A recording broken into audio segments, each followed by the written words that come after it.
Halo, Assalamualaikum. Saya dapat berita sekitar seminggu yang lalu, pemerintah kita melalui Kementerian Agama mengusulkan kenaikan biaya haji menjadi 105 jutaan. Namun per hari ini karena desakan dari berbagai fraksi, termasuk yang paling kuat adalah fraksi PKS, sekarang turun menjadi 97 juta. Ya, targetnya adalah 91 juta. Saya ingin tegaskan bahwasannya eh, dana nilai manfaat yang dikelola oleh BPKH untuk membiayai sebagian dari biaya haji itu bukan sumbangan, apalagi kalimatnya subsidi. Karena itu bukan uang negara, itu jelas hak jamaah karena uang jamaah yang diinvestasikan. Ya kan? Bayangkan misalkan 5.100.000 orang ya yang ngantri hari ini per hari ini bayar porsi 25 juta dikali 25 juta kali 25 juta dikali 5.100.000 orang.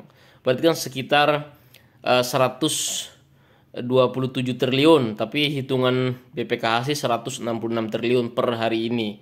Nah, itu ya. Jadi jangan gunakan diksi sumbangan atau subsidi karena itu duit masyarakat.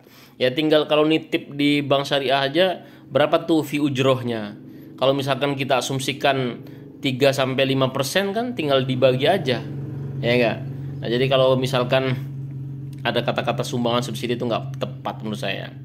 Nah, saya pikir pemerintah itu harus memberikan, yang pertama kita harus bisa mendesak pemerintah untuk membuka seluas-luasnya maskapai lain untuk ngangkut atau antar jemput jamaah haji Indonesia. Jangan hanya sebatas SV atau Saudi Airlines, jangan sebatas Garuda Indonesia, jangan sebatas Lion Group juga, gitu ya.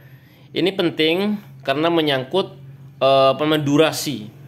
durasi jamaah haji di Saudi Arabia, ya kan?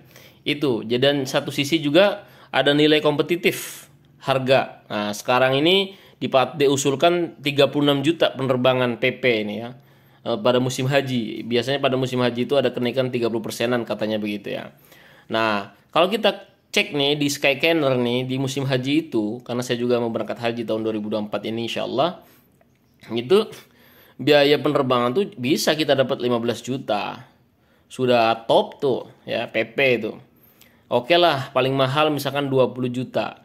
Ya tinggal di tender aja. Ada Qatar Airways, ada Etihad, ada Turkish Airlines, ada Qatar, dan seterusnya. Pokoknya yang home base-nya dekat sekitar Timur Tengah situ. Jadi pulang itu kursi nggak kosongan.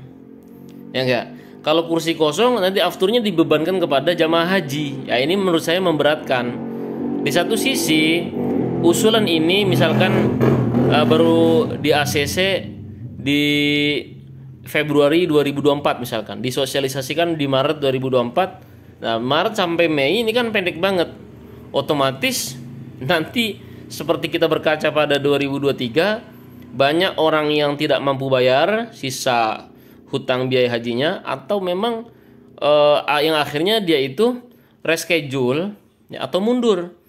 Nah, yang mepet banget. Nah, yang diuntungkan siapa? Ya pemerintah menjual kepada jamaah haji khusus yang lebih mahal, yang 190 jutaan itu. Ya, yang harusnya 7 tahun dia bisa lebih cepat 4 tahun, bahkan bisa berangkat hari ini juga kayak yang bayarnya dan lobbynya mantap. Ya enggak? Itu yang pertama. Jadi berikan kemudahan kepada maskapai lain seperti Qatar Airways, seperti Etihad, seperti Emirat, Turkish Airlines, Jordan. Pokoknya banyak lah yang home base-nya deket Timur Tengah. Kasih dong supaya, tapi kasih juga harga kompetitif. Berani nggak gitu kan? Itu yang pertama.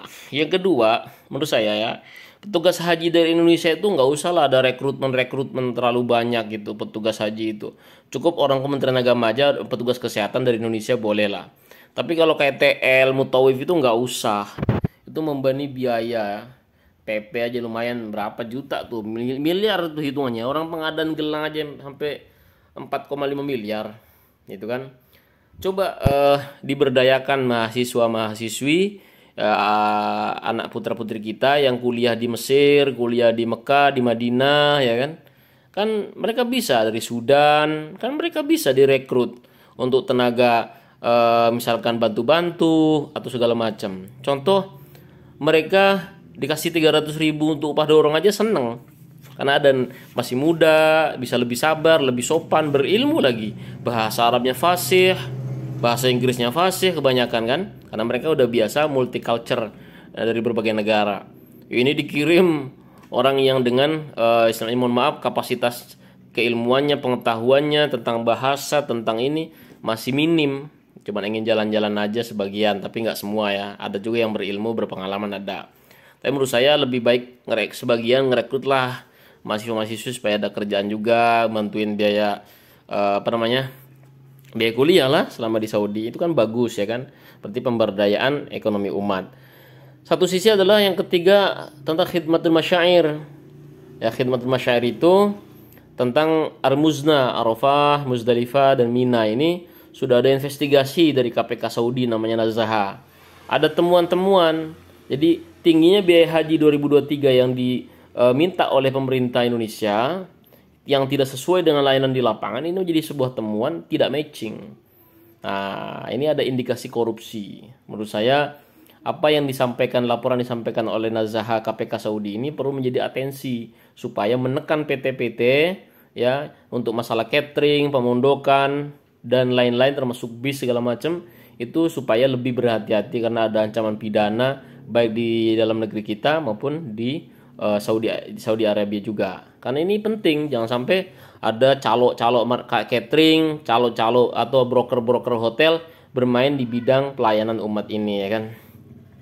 Selanjutnya adalah yang terakhir, saya pikir pemerintah juga perlu mengajukan proposal penggunaan bandara alternatif seperti bandara di Taif, di Qasim, di Yanbu ya, sehingga bisa memecah para arus lalu lintas antar jemput penerbangan jamaah haji. Dengan seperti itu kita bisa menekan ongkos haji hingga miliaran rupiah dalam satu hari ya kan. Bayangkan kalau 200.000 orang yang diberangkatkan, 220.000 ya kan.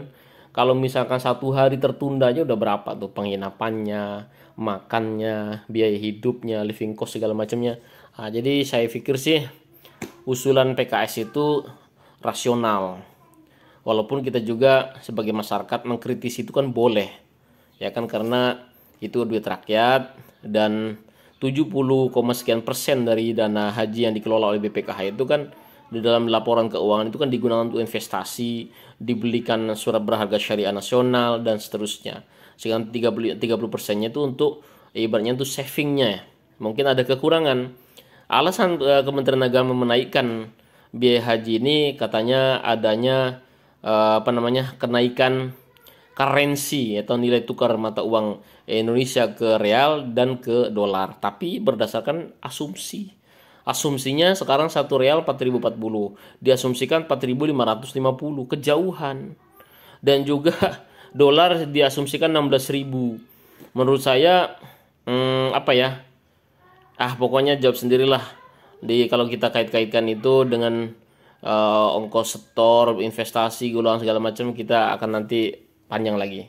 Jadi intinya kita mendorong pemerintah memberikan kesempatan kepada maskapai lain di luar Garuda, Lion sama SV untuk antar jemput jamaah haji biar lebih cepat trafficnya, lebih enak dan tidak membebani aftur kosong, aftur yang ngangkut hantu pulangnya. Kan sering tuh Garuda tuh ngangkut cuman kursi doang, nggak ada jamaahnya. Ini kan rugi. Tapi kalau Qatar Airways atau seperti Turkish Airlines kan enak, dia kan emang home base-nya di sana. Jadi pulang tuh paling nggak kesini tuh bisa lah. Misalnya kita pisah jamaah haji di soft depan, jamaah penumpang biasa di belakang, kan bisa. Saya pikir masyarakat tuh yang penting bisa berangkat dan nyaman, makan, bisa tidur, bisa istirahat. Nah gitu loh, bisa khusyuk, jangan kelaparan, jangan kehausan ya. Jangan sampai seperti 2023 kita menyumbang 773 jamaah yang meninggal dunia. Insya Allah syahid di Al-Muzna ya, karena kurang makan, kurang minum, kurang istirahat, lama jemputan dan seterusnya. Padahal baru naik biayanya ya. Wallahu a'lam bishawab. Wassalamualaikum.